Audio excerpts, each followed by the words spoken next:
We have so many people that come up in a bubble, Right. or a vacuum, right? Mm-hmm. And for that to have been my bubble, it was just a blessing.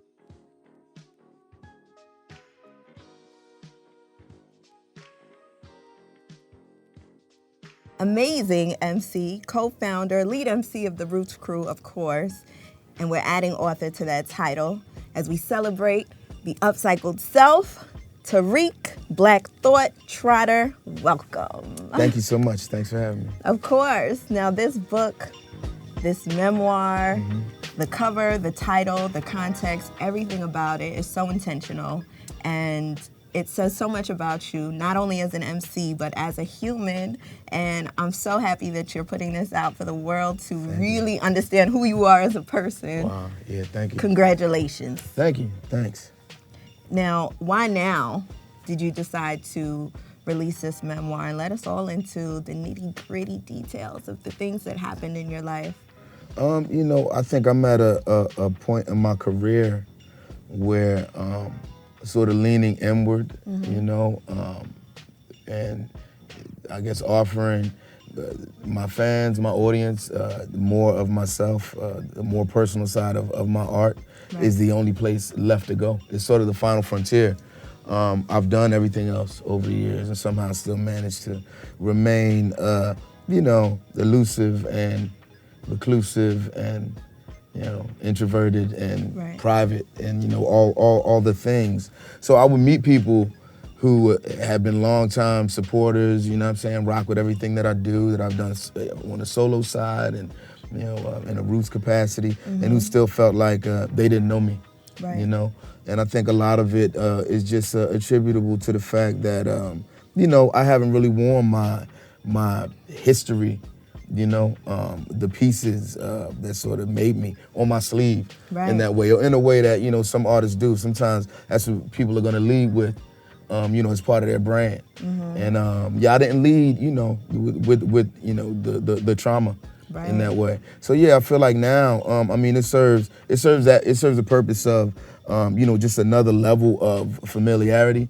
with people who have, rocked with me for a long time. But it's also, cathartic, and it's therapy. Right. You know what I mean? So it's been amazing just to to get a lot of those pieces of the puzzle out into the open, Of course. Did it take a lot of therapy for you to get here? Because, baby, healing is important when it comes to this memoir, because it starts off so traumatic. Yeah. It starts out traumatic with the fire. Yeah. When I was 6 years old, that I was responsible for. Right. And one would think like that's enough. Yeah. In my life, it was sort of only the beginning, only the tip of the iceberg. And you also say that you never really wanted to talk about, like, this is something that you didn't talk about often. Yeah. It's not like I shut down. I don't even know if it was as much of a conscious decision or choice as much as it was just, it wasn't the sort of thing that would come up organically in conversation and interviews and, stuff like that. So I sort of just left it alone, we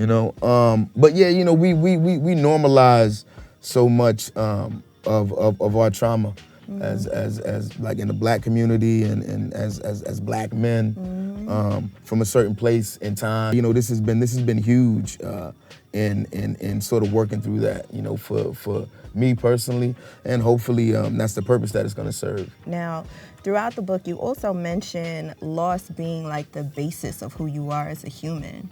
Yeah. Experiencing loss being the basis of that. Yeah. Elaborate and, kind of walk us through. I think, just loss and the ways in which I responded, to that loss, to that, the trauma. Right. Throughout my life, speaks to just something very fundamental within me. Like those are, the building blocks from which, when you start to think of your life in, digestible sort of chunks, right? In chapters. And when I started trying to narrow the story down into these chapters, episodes, snapshots of my life, there was always some level of loss associated with each, chapter. Right. Beginning with the loss of my my home, right. and the stability of really, that's the book begins there at 6, but I lost my father, before I was 2, so it was that loss that we were sort of just beginning to recover from. And even learning about who your father was, and how much you are of him, of course. Yeah, for sure. But it's the having lost my home, having lost both my parents at a young age, lost my father really, really young, and lost my mother when I was in high school. And just how the ways in which I responded to that, and just the saving grace of the arts of it all. Right. I think that's also, that's just as fundamental as the loss is, having been found through visual art and then the music and just the arts in general. And the grounds that you were also standing on, because you talk so highly of your mother and your community and the people who kind of brought you through. And there's loss, but you always prevailed. Thanks to that, to the proverbial village. Come on. Them encyclopedias. Yeah, right. And that makes all of the sense, too, as to why that wordplay is so crazy. Yeah. Talk to me about that Irk list that started when you were a child. Yeah, when I was a kid, some of my earliest journals were my mother's encyclopedias. We had the Encyclopedia Britannica sets, and they were all leather bound and with the gold leaf on the edge of the page, and it just they really appealed to me. So there was always a couple blank pages in the beginning and the end of the encyclopedia, and I would doodle, draw pictures, sketch, and just jot stuff down. But in the A, section, in the A edition of the encyclopedia, I had a little list. I do a thing now on Tonight Show that's called my Irk list, which is just the random things that sort of get on my nerves, things that annoy me in life. And as I think back, that was probably some of the earliest appearance of that Irk list or anything that sort of resembled that.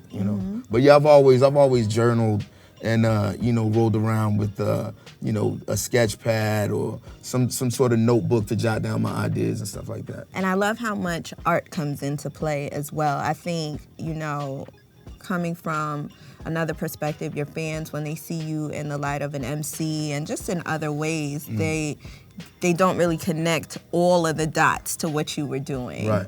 And you are an artist too. I'm an artist in all ways. First and foremost. Right.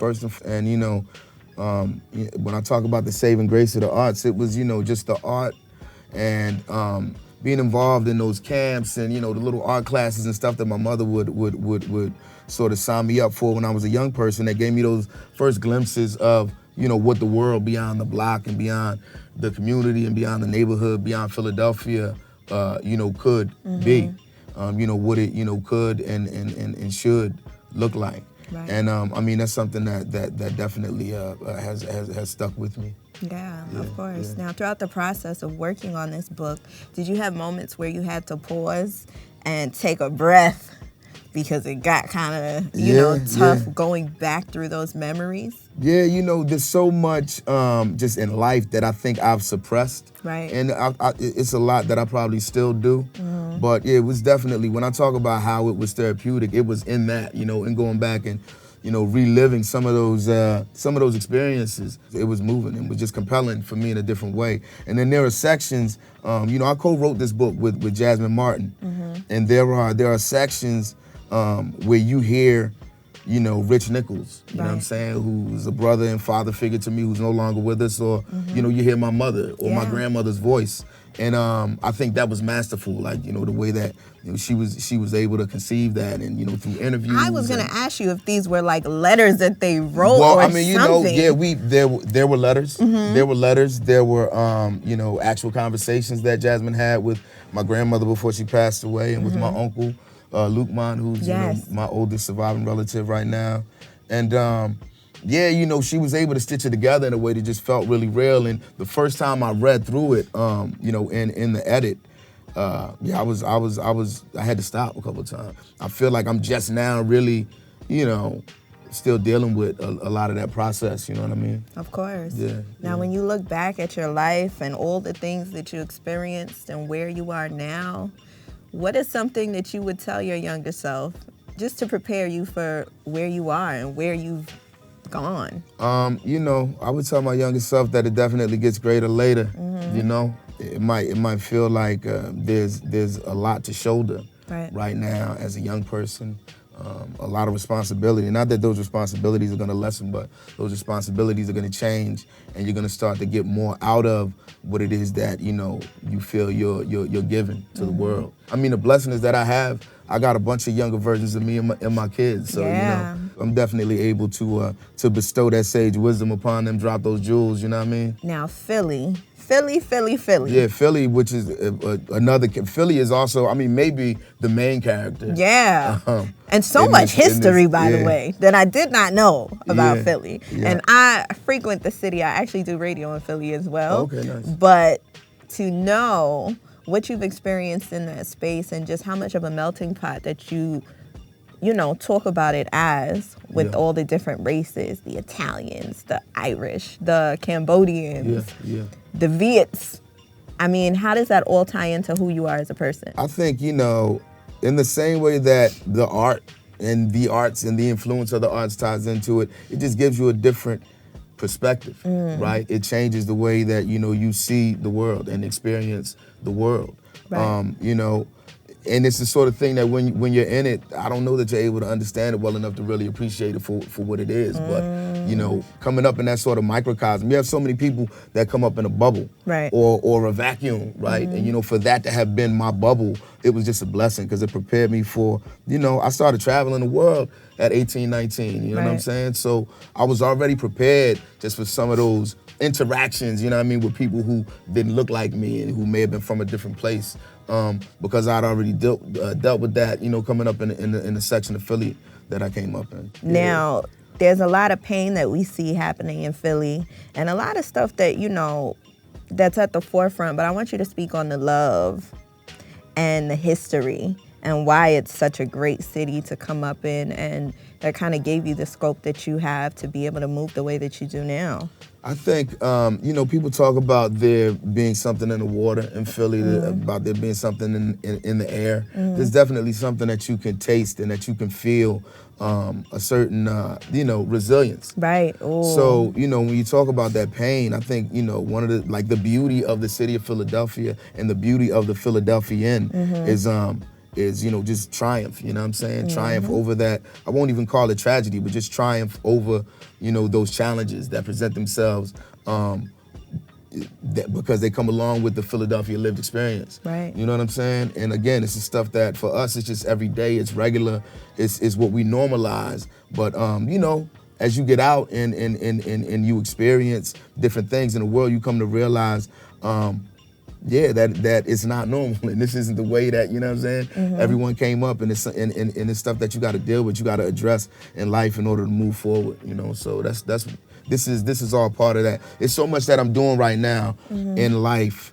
that is an exercise in overcoming, just still overcoming those challenges and overcoming, some of those ways within myself, right? You know what I'm saying? I talk about that introversion and, that whole thing. It's a lot that I'm doing, be it musical theater or becoming an author or, teaching class, college courses and stuff like that. It's all part of the same exercise. Of course. Yeah. Now, before we get up out of here, the Upcycled Self. Talk about that title. Yeah. And what it means to you. The Upcycled Self, essentially, it speaks to the scar tissue, the callus, the trauma, you know what I'm saying, the baggage that, even that serves us, you know what I'm saying, oftentimes at some point in our lives, right? The armor, the suit of armor that we wear, that serves us. And it's about, arriving at a point in your life where you're able to understand those pieces that no longer serve you and that are no longer going to serve anyone, right? And it's about, really being man or woman enough to part ways with those parts that no longer serve you, and to repurpose those parts that that you're able to change. That's essentially the upcycle. Right. That's it in a nutshell. And this book, I talk about it as the memoir on becoming who we are. That's not to say my life is the prototype or the blueprint, right? Right. But in my interaction with folks, especially with young people, when I do reveal those parts of my story, I understand that it has value to them, and that's that's it. That's everything for me. So that's why I'm out here. You know what I'm saying? That's why I still make music. That's why I'm still doing what I'm doing and telling these stories, because I'm able to see it, working in real time. Yeah. You're teaching as you're learning. Absolutely. Now, I'm really excited for the world to get their hands on this November 14th, I believe. Yeah. That's the release date? Yeah, November 14th. That's a solid release date. But, it's available for pre-order right now. Yes. Wherever books are sold. So. Of course. So make sure you pre-order it. The Upcycled Self, Tariq, Black Thought, Trotter. Let's go, man. Yeah. Thank you.